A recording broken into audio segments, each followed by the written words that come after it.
నగరం నందు విజయవంతంగా ముగిసిన గిరి ప్రదక్షిణలో భక్తజన సంద్రంలో కుటుంబం నుండి తప్పిపోయిన సుమారు 200 మంది భక్తులను నగర పోలీసులు గుర్తించి తిరిగి సురక్షితంగా వారి వారి కుటుంబ సభ్యుల చెంతకు చేర్చారు.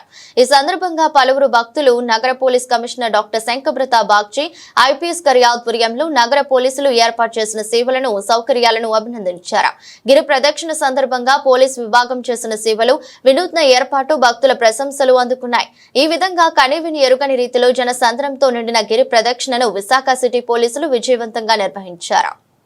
మీడియా మిత్రులందరికీ నమస్కారం. మీకు అందరికీ తెలిసిందే, నిన్నటి నుంచి ఇవాళ మధ్యాహ్నం వరకు మన శ్రీ వరాహ లక్ష్మీ నరసింహస్వామి వారి దేవస్థానంలో జరిగిన గిరి ప్రదక్షిణ కార్యక్రమం గురించి. ఇది 32 కిలోమీటర్ల సర్కంఫరెన్స్. దీనికి కొన్ని లక్షల మంది హాజరవడం జరిగింది.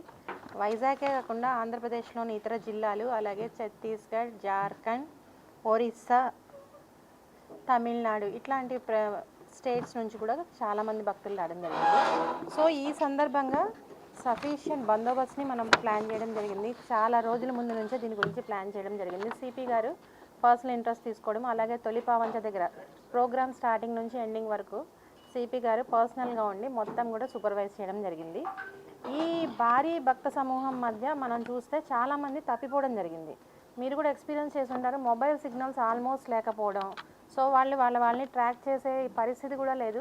అందరికీ కమాండ్ కంట్రోల్కి వచ్చి మనకు కంప్లైంట్ ఇవ్వడం జరిగింది. ఈ పరిస్థితి తీవ్రతను గమనించిన సిపి సార్ పర్సనల్ ఇంట్రెస్ట్ తీసుకొని ఒక స్పెషల్ టీమ్ని ఎక్స్క్లూజివ్లీ ఈ తప్పిపోయిన వాళ్ళని వెతకడం గురించి పెట్టడం జరిగింది. అలాగే భక్తులు వేరే రాష్ట్రాల నుంచి వచ్చారు కాబట్టి వేరే ఆ రాష్ట్ర భాషలు, ఒరియా తెలిసిన కానిస్టేబుల్స్, తమిళ్ తెలిసిన కానిస్టేబుల్స్, అలాగే హిందీ వచ్చిన కానిస్టేబుల్స్ కూడా ఆ టీంలో పెట్టి ఒక స్పెషల్ టీం నిన్న మధ్యాహ్నం కాన్స్టిట్యూట్ చేయడం జరిగింది. మన స్పెషల్ బ్రాంచ్ మన ఇన్స్పెక్టర్ లూదర్ గారు, అలాగే మన 1 టౌన్ ఇన్స్పెక్టర్ బాబు గారు, అలాగే స్పెషల్ బ్రాంచ్ సిబ్బంది, అలాగే మన గోపాలపట్నం ఇన్స్పెక్టర్ గారు ప్రభాకర్ గారు, వీళ్ళందరితో మనం ఒక స్పెషల్ టీం పెట్టి కొంతమంది సిబ్బందిని పెట్టి ఎక్స్క్లూజివ్లీ తప్పిపోయిన వాళ్ళని, ఎందుకంటే మనందరం అర్థం చేసుకోగలం అట్లాంటి దాని చోట్ల తప్పిపోతే అన్ని లక్షల మందిలో ఎంత భయాందోళనకు గురవుతారు, ఎంత మానసిక ఆందోళనకు గురవుతారు అన్నది. ఈ టీం చాలా సమర్థవంతంగా పనిచేసింది.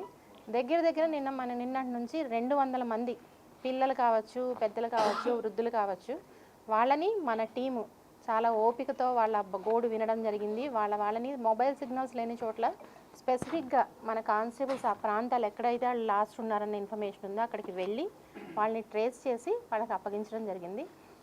అలాగే మన ఏడీసీపీ ఏఆర్ గారికి స్పెషల్ ఇన్స్ట్రక్షన్స్, RFID ట్యాగ్స్ చిన్నపిల్లలకి సంబంధించి ఎక్స్క్లూజివ్లీ వాళ్ళు పర్సనల్ ఇంట్రెస్ట్ తీసుకొని నిన్న పొద్దున్న నుంచి పర్సనల్గా ఆయన సూపర్వైజ్ చేస్తూ దీనివల్ల చాలామంది పిల్లలు తప్పిపోయినా వెంటనే మనం ట్రేస్ చేయడం జరిగింది.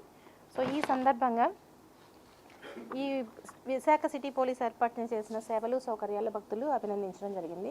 మనకి ఎక్స్క్లూజివ్ వీడియోస్ కూడా ఉన్నాయి, అవి కూడా మనం ప్లే చేస్తాం.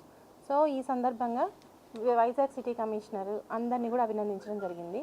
అలాగే ఐ టేక్ దిస్ ఆపర్చునిటీ, నిన్నటి నుంచి నిర్విరామంగా మా వైజాగ్ సిటీ పోలీసులు నిన్న రాత్రి నిద్ర కూడా లేకుండా పనిచేయడం జరిగింది. వాళ్ళందరిని అభినందిస్తూ ఈ ప్రోగ్రాంలో, ఈ పెద్ద ప్రోగ్రాంలో మాతో పాటు కలిసి పనిచేసిన మీడియా మిత్రులందరికీ కూడా ధన్యవాదాలు చెప్తున్నాం. అలాగే మాతో కలిసి పనిచేసిన ప్రతి డిపార్ట్మెంట్ వాళ్ళకు కూడా ధన్యవాదాలు చెప్తున్నాం. పోలీసు వారు చేసిన సేవలకు తోడ్పడిన భక్తులకు కూడా ధన్యవాదాలు చెప్తున్నాం.